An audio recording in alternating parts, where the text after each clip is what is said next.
오늘 저는 방금 전에 읽은 사도행전 10장의 말씀을 가지고 오셨으니 잘하였나이다, 이런 제목으로 말씀을 나누려고 합니다.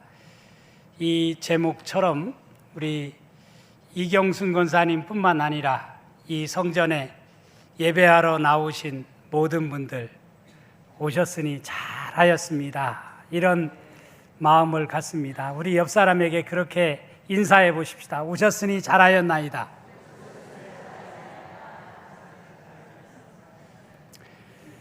며칠 전에 제가 차를 타고 가면서 방송을 들었더니 라디오에서 이런 이야기가 전해져 들렸어요.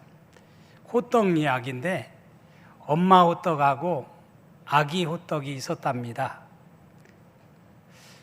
어느 날 아기 호떡이 엄마 호떡한테 엄마 뜨거워, 그러는 겁니다. 그러니까 엄마 호떡이 아기 호떡한테 좀 참아, 그렇게 얘기했어요. 그리고 얼마 후에 또 아기 호떡이 엄마 도저히 못 참겠어요, 그러는 거예요. 그러니까 엄마 호떡이 아기 호떡한테 그럼 뒤집어, 그랬대요. 그럼 뒤집어. 재밌지 않아요? 저는 굉장히 재밌게 들었는데. 그러면서 피해라는 말을 뒤집으면 뭐가 되죠? 해피가 되죠. 피해라는 말을 뒤집으면 해피가 되더라고요. 해피한 우리 농천교회 모든 성도들이 될 수 있기를 축원합니다. 매일매일이 해피한 그런 삶을 살아가는 여러분 모두가 될 수 있기를 간절히 바랍니다. 또 영어로 그 스트레스라는 말이 있는데 스트레스드라는 말이 뒤집으면 어떤 말이 되냐면 디저트라는 말이 돼요. 디저트. 오늘날 현대인들이 얼마나 스트레스를 많이 받아요. 그런데 가만히 생각해 보면 스트레스도 뒤집으면 디저트가 돼요. 그러니까 스트레스를 그냥 그대로만 받아들이지 말고 못 참겠으면 뒤집으면 디저트가 됩니다. 밥 먹고 디저트 먹으면 얼마나 좋아요. 그런 마음으로 살아가는 우리 농촌의 모든 성도들이 될 수 있기를 축원합니다. 이번 주 목요일에 우리 교단은 드디어 화해와 평화의 교회를 저 철원에 있는 휴전선 근처에 있는 곳에 화해와 평화의 교회를 세우는 일을 오랫동안 추진했는데 드디어 첫 삽을 뜨는 기공식을 갖게 되었고, 그래서 저와 우리 동천교회 장로님들과 안수 집사님들 이렇게 교회를 대표해서 다녀오려고 합니다. 남북관계가 참 극도로 냉각된 이런 경색된 오늘의 이 시점에서 화해와 평화의 교회를 세우는 것이 무슨 의미가 있을까라고 한편 생각할 수도 있습니다. 하지만 그러기에 더더욱 화해와 평화의 교회를 세우는 것이 우리들의 사명이고 우리들이 되어야 되지 않겠는가라는 마음을 가져봅니다. 우리 주님은 이 땅에 평화를 주시기 위해서 오셨습니다. 에베소서 2장 14절 말씀에 보면 그는 우리의 화평이신지라 둘로 하나를 만드사 원수된 것 곧 중간에 막힌 담을 자기 육체로 허셨다라고 말씀을 하고 있습니다. 그분은 우리의 화평이시다. 그래서 원수된 것까지도 중간에 막힌 담을 허물어뜨리신 분이, 그래서 하나가 되게 만드신 분이 누구냐? 바로 우리가 믿는 예수 그리스도다. 라고 성경은 우리에게 가르치고 있습니다. 주님은 산상설교에서 우리에게 평화를 위해서 일하는 자가 될 것을 말씀을 하셨습니다. 팔복의 말씀 가운데 보면 화평하게 하는 자는 복이 있나니 그들이 하나님의 아들이라 일컬음을 받을 것이며, 이렇게 말씀을 하셨습니다. 우리가 평화를 위해서, 화평하는 일을 위해서 우리가 일해야 하는 중요한 이유가 바로 그렇게 할 때 그들이 하나님의 아들이라고 일컬음을 받을 것이다 라고 주님께서 분명히 우리에게 말씀해 주셨습니다. 저는 본래 싸움을 잘 못합니다. 싸움하는 것을 참 싫어합니다. 어렸을 때부터 동네 친구들에게 맞으면 맞았지 제가 때려본 기억이 별로 없습니다. 하도 맞고 다니고 그러니까 저희 부모님이 멀리 전학을 보내서 도해지에서 학교를 다니게 되었어요. 군대 가서도 선임병들에게 엄청 맞았습니다. 구타를 많이 당했습니다. 그래서 제 마음속에 다짐하기를, 나는 절대로 선임병이 되어도 내 후임병들을 때리지 않는다, 그런 마음을 가졌고, 그래서 제대할 때까지 한 번도 후임병들을 때려본 적이 없습니다. 결혼하여 부부싸움을 해도 저는 항상 얻어맞지는 않았지만 지는 편에 속하는 사람입니다. 제 목회의 가장 중요한 모토는 평화입니다.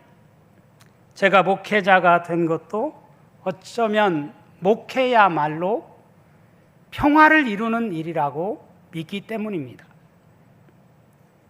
평화를 위해서 일하는 일, 그것이 저는 목회라고 생각합니다. 저는 그런 차원에서 이 화해와 평화의 교회를 우리 한반도에 그 철책선이 놓여 있는 155마일 휴전선 근처에 교회를 세운다고 하는 것 자체가 우리 민족에게는 너무나 중요한 일이다라고 생각을 합니다. 제가 이 일을 위해서 일한다고 몇 번 말씀을 드렸는데, 헌금해 달라고 말씀도 드리고 했는데, 저희 교인 중에서 세 분이 참 저에게는 감동적인 그런 헌금을 해주셨어요. 오늘 교회에는 아파서 못 나오셨지만 박효순 권사님께서 남편 장례를 마치고 장례 비용 남은 것 전액을 저한테 가지고 와서 목사님이 하시는 일에 쓰시라고 그래서 제가 화해와 평화의 교회를 세우는 일에 쓰겠다고 그 일에 헌금을 했습니다.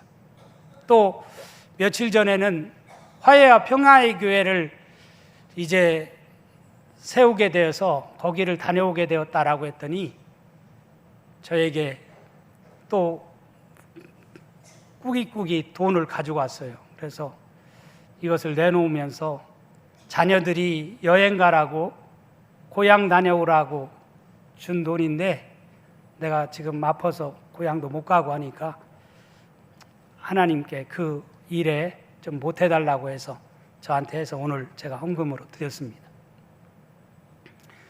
우리 황성숙 목사님 여기 계신데, 황성숙 목사님도 제가 그 일을 하는 것을 아시고 그동안 모아놨던 모든 폐물을 다 팔아서 그 일에 쓰시라고 이렇게 헌금으로 드리셨어요. 얼마 전에는 저희 교회에서 한 2년 동안 신앙생활을 하다가 여기 고등동 행복주택에 사셨는데 저쪽 그 광교에 있는 행복주택으로 이사 가시면서 우리 한 교인이 거기에 보증금으로 맡겼던 돈을 찾아서 그 돈 중에 일부를 또 바치셨어요.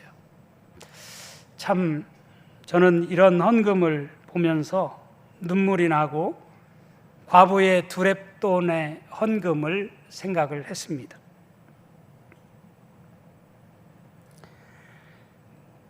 오늘 저는 고넬료와 베드로의 만남에 관한 말씀을 읽었어요. 만남이라는 단어를 영어 사전에 찾아보면 두 단어가 나옵니다. 하나는 미팅이라는 단어가 나오고 하나는 인카운터라고 하는 단어가 나옵니다. 우리는 수많은 만남을 갖는데 우리가 갖는 만남은 대다수가 아마 미팅적 만남이 아닐까 생각을 합니다. 근데 오늘 사도행전 10장에 나오는 고넬료와 베드로의 만남은 그냥 미팅적 만남이라고 말하기에는 무엇인가 부족한 인카운터적 만남을 말하는 사건이 아닐까, 저는 그렇게 생각해 보았습니다. 사도행전 10장은 사도행전에서도 아주 중요한 장입니다. 왜냐하면 복음이 유대인을 넘어서 이방인에게까지 복음이 증거되어졌구나. 이방인들도 비로소 하나님을 믿고 이방인들도 비로소 세례를 받고 이방인들도 비로소 구원받아 주님의 자녀가 되었구나라고 하는 것을 확인시켜주는 장이기 때문입니다.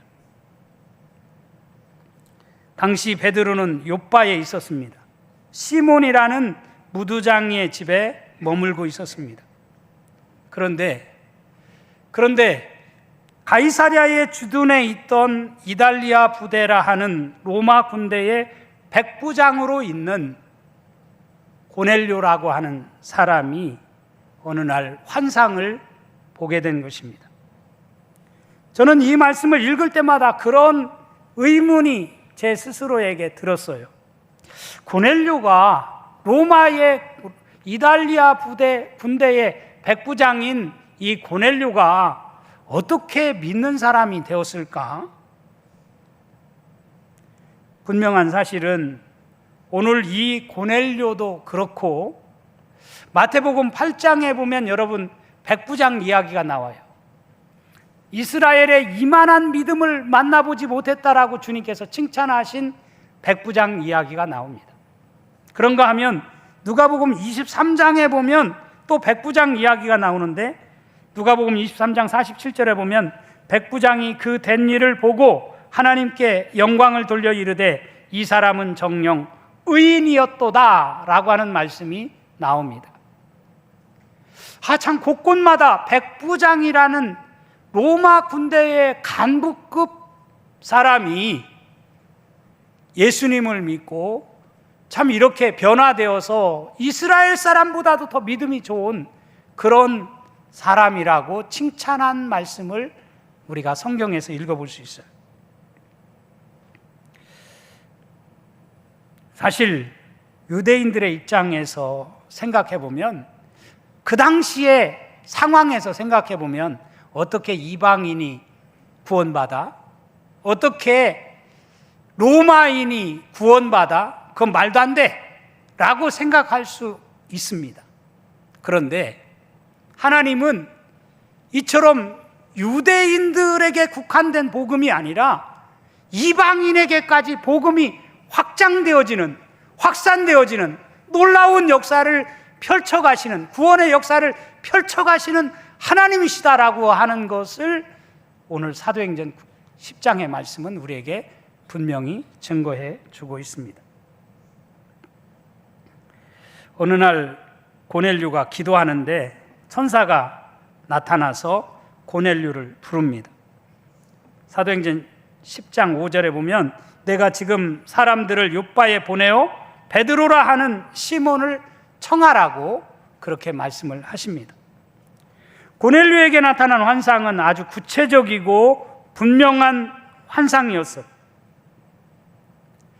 욥바에 사람을 보내가지고 그 무두장이 시몬의 집에 있는 베드로를 빨리 청하라고 하는 그런 분명하고도 확실한 환상이었어요. 하지만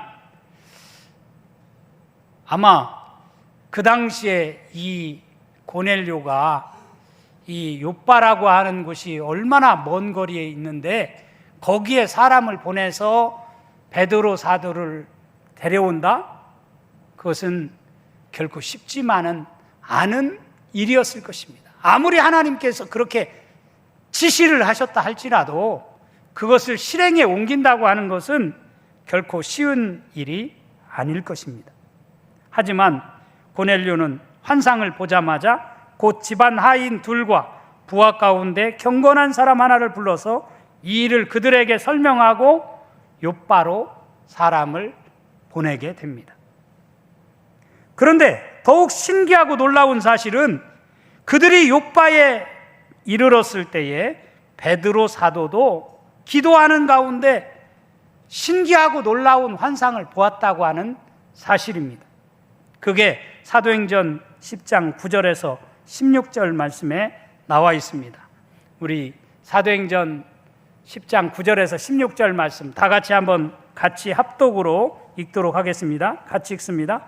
이튿날 그들이 길을 가다가 그 성에 가까이 갔을 그때에 베드로가 기도하려고 지붕에 올라가니 그 시각은 제6시더라.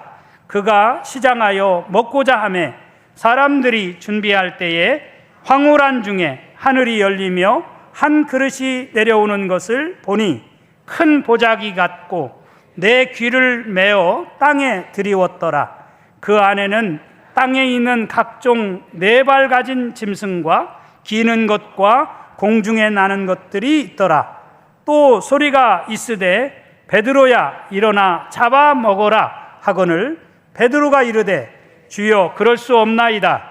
속되고 깨끗하지 아니한 것을 내가 결코 먹지 아니하였나이다 한데 또 두 번째 소리가 있으되 하나님께서 깨끗하게 하신 것을 내가 속되다 하지 말라 하더라. 이런 일이 3번 있은 후 그 그릇이 하늘로 올려져 가더라. 아멘. 환상의 내용은 한마디로 베드로가 기도 시간에 제6시라고 했는데 6시는 유대인들의 제6시는 정오, 낮 12시를 가리키는 시간입니다. 유대인들은 여러분들도 잘 알다시피 하루 3번 기도 시간을 정해서 기도하지 않습니까? 베드로도 기도 시간이 되어서 이제 지붕에 올라가 기도를 하는데 환상 중에 하늘이 열리면서 거기서 그릇이 내려오는데 그 그릇에 담겨 있는 그런 짐승을 잡아먹으라고 하는 그런 환상이 베드로에게 보였다는 것이죠. 여러분, 참 희한하고 놀라운 환상 아닙니까?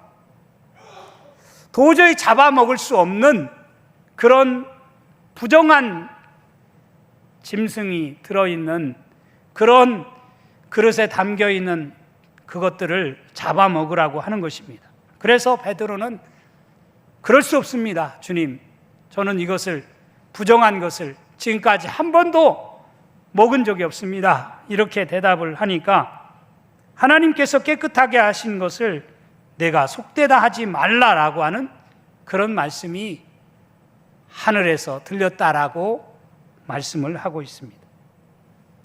이런 일이 거듭거듭 3번씩이나 똑같은 환상을 베드로가 보게 된 것이죠. 도대체 이 환상이 무슨 뜻일까? 기도가 끝나고 이제 지붕에서 내려왔더니 자기 집 문 앞에 3사람이 서 있는 것입니다.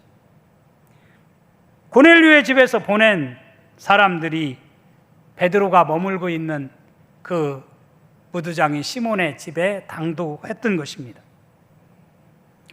어떻게 이렇게 동시간대 전혀 다른 지역에 있던 2사람에게 이런 환상이 보여지고 또 그것을 받아들여 욥바까지 사람을 보내고 또 베드로 사도 역시 이러한 환상을 보게 되어 고넬료의 집에 가게 되었을까 생각해 보면 사도행전 10장에 나와져 있는 이 사건은 아무리 생각해도 이해할 수 없는 하나님이 하신 일이다 라고 하는 그런 결론밖에 내릴 말이 없습니다. 당시 로마 사람들이 가지고 있는 정치적 우월의식이라고 하는 것은 대단했습니다. 그도 그럴 것이 로마라고 하는 나라가 어떤 나라입니까? 그 당시에 유대인들은 하찮은 민족이고 작은 민족이고 로마인들이 생각할 때는 그들을 지배하는 그런 피지배 계급, 피지배 민족이기 때문에, 식민지이기 때문에 그들은 진짜 또 상종하고 싶지 않은 그런 사람들이었을 거예요. 그런데 그런 식민지 백성 중 하나에게 찾아가서 그를 청해서 우리 집에 오게 하라고? 여러분, 이게 말이 됩니까? 말이 되지 않는, 매우 자존심이 상하는 이야기라고 할 수도 있습니다. 반대로 당시 유대인들의 입장에서 생각해 볼 때 유대인들은 로마인들을 대단히 싫어했습니다. 그들은 야만인으로서 우리 민족을 침범하고 우리 민족을 짓밟고 식민지로 삼은 나라이기 때문에 그들은 철천지 원수입니다. 너희들은 다 부정한 사람이야 라고 하는 생각이 가득 차 있는 것이 베드로의 생각입니다. 아니, 베드로만의 생각이 아니라 유대인들의 생각이었어요. 그래서 그들은, 로마인들은 부정한 동물처럼 생각을 했습니다. 그런데 그런 부정한 동물을, 짐승을 잡아먹으라고? 하나님, 이게 말이 되는 얘기입니까? 내가 믿는 하나님 진짜 맞는 말입니까 이게? 라고 생각을 했습니다. 그런데 그런 희한한 환상이 보여진 다음 내려왔더니 그 찰나에 자기 집에 고넬료가 보낸 세 사람이 당도에 있는 것입니다. 요빠에서 가이사랴까지의 거리는 35km가 떨어진 거리입니다. 오늘날에는 우리가 교통수단이 발달되어서 35km라는 거리가 우리에게 그렇게 먼 거리라고 느껴지지 않지만 그 당시의 상황에서 걸어서 이동하는 시대에 35km라는 것은 엄청나게 먼 거리입니다. 무엇보다 물리적인 거리가 문제가 아니라 마음으로 유대인들과 이방인, 로마인들과의 그 마음의 거리는 35km가 문제가 아니에요. 어쩌면 3,500km가 떨어진 그런 상황이라고 할 수 있을 것입니다. 그런데 그런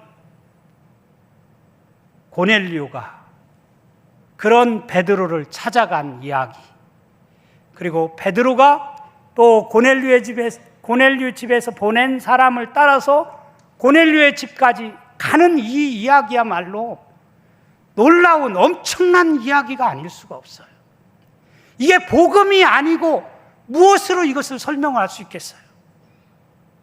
여러분, 복음이 아니고 이 이야기를 어떻게 여러분 설명을 할 수 있겠어요? 고넬료는 베드로 사도의 신방을 맡기 위해서 오늘 우리가 읽은 말씀에 나와 있는 것처럼 일가 친척을 불렀어요. 친구들도 불렀어요. 그리고 기다립니다. 베드로 사도를 기다립니다. 베드로 사도를 맞이하는데 얼마나 깍듯이 인사를 하면서 맞이하는지 오늘 우리가 읽은 말씀에 잘 나와 있습니다. 우리 33절 말씀 다 같이 다시 한번 읽어보도록 하겠습니다. 시작. 내가 곧 당신에게 사람을 보내었는데 오셨으니 잘하였나이다. 이제 우리는 주께서 당신에게 명하신 모든 것을 듣고자 하여 다 하나님 앞에 있나이다. 아멘. 내가 곧 당신에게 사람을 보내었는데 오셨으니 잘하였습니다. 이제 우리는 주께서 당신에게 명하신 모든 것을 듣고자 하여 다 하나님 앞에 있습니다. 참 눈물 나는 장면이에요. 감격스러운 장면이에요. 저는 여기 성경에 그 전에는 오셨으니 잘하였나이다라는 말씀이 성경에 이렇게 사도행전 10장 33절에 나와 있는지도 몰랐어요. 그런데 어느 날 제가 한 식당에 갔더니 식당에 성구 액자를 이제 교회에서 주잖아요. 근데 그분이 주인이 교회를 다니는 가정이었던 것 같아요. 그 성구 액자가 써 있는데 오셨으니 잘하였나이다 하고 사도행전 10장 33절 이렇게 써 있더라고요. 야, 저런 구절이 있는데 그 구절을 액자로 담아서 저렇게 식당에 선물로 주는구나. 이제 그것을 제가 알았는데 가만히 밥 먹으면서 생각해 보니까 야, 이 말씀이 식당에 쓰라고 주신 말씀이 아닌데 오늘날 한국교회가 성경을 그냥 아무 데나 갖다 붙이는구나. 여러분, 이 오셨으니 잘하였나이다라고 하는 이 말씀은 얼마나 귀한 말씀이고 얼마나 엄청난 말씀이고 얼마나 놀라운 말씀인지 모릅니다.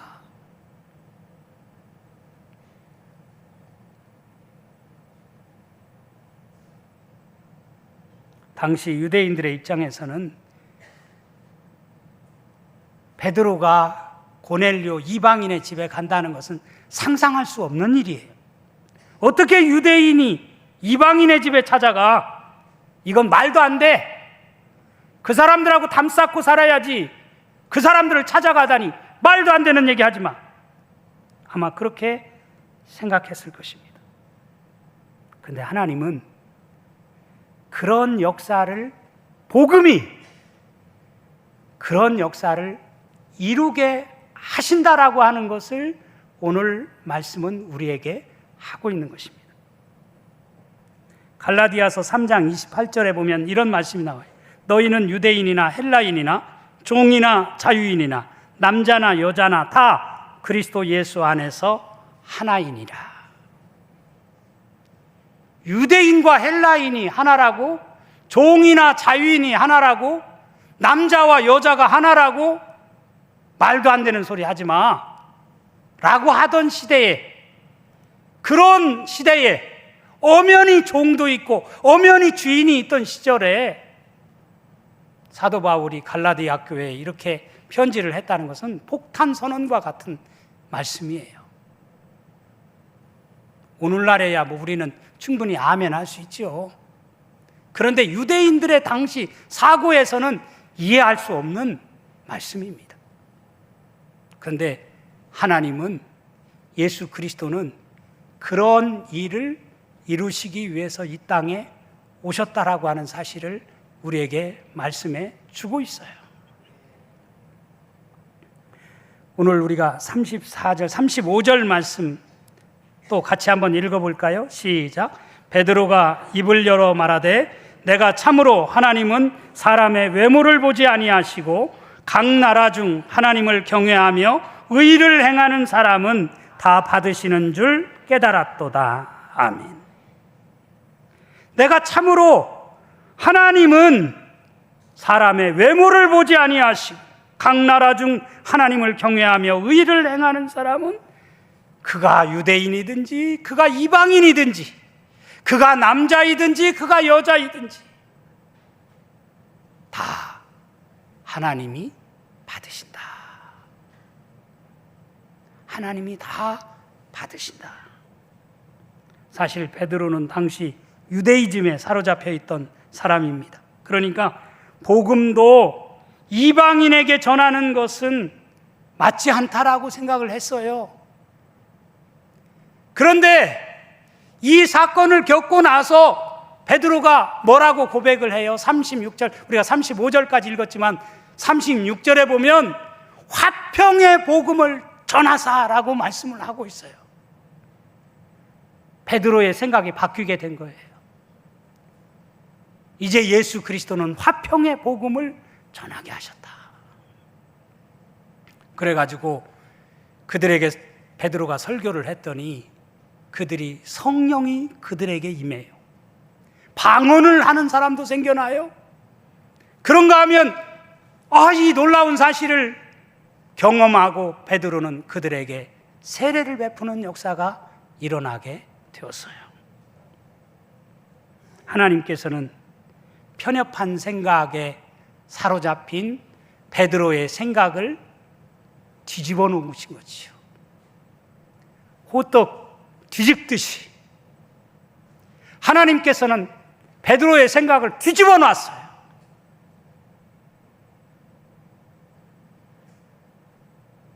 그래서 베드로 사도를 통해서, 고넬료를 통해서 하나님은 놀라운 역사를 써가시는 하나님이심을 우리에게 똑똑히 보여주셨다고 믿습니다. 사랑하는 성도 여러분, 하나님이 하시는 일은 이처럼 크고 놀랍습니다. 우리의 편협한 생각, 내 고집, 내 이기적인 마음, 나만이즘, 내가 복음, 이런 것들을 고집하는 한 우리는 고넬료와 베드로의 만남을 통해서 일어난 이 놀라운 감격과 은혜를 체험할 수 없습니다. 우리의 생각이 바뀌고 우리의 사고가 바뀌고 우리가 넓은 마음으로 서로를 용납하고 사랑하고 하나가 되어지는 놀라운 역사를 일으키는 화평의 복음을 가지고 세상에 나아갈 때, 우리가 사는 삶의 연장으로 나아갈 때 우리 가정이 달라지고 우리 사회가 달라지고 더 나아가서는 남북 간에 경색되어진 이 나라 이 민족이 평화적인 통일을 이루는 놀라운 역사가 일어나게 될 줄로 믿습니다. 그런 역사를 이루는 귀한 일에 우리 모두가 기도로, 마음으로, 물질로 참여하며 하나님께 영광을 돌리며 살아갈 수 있는 우리 동천의 모든 성도들이 되어줄 수 있기를 주님의 이름으로 축원합니다.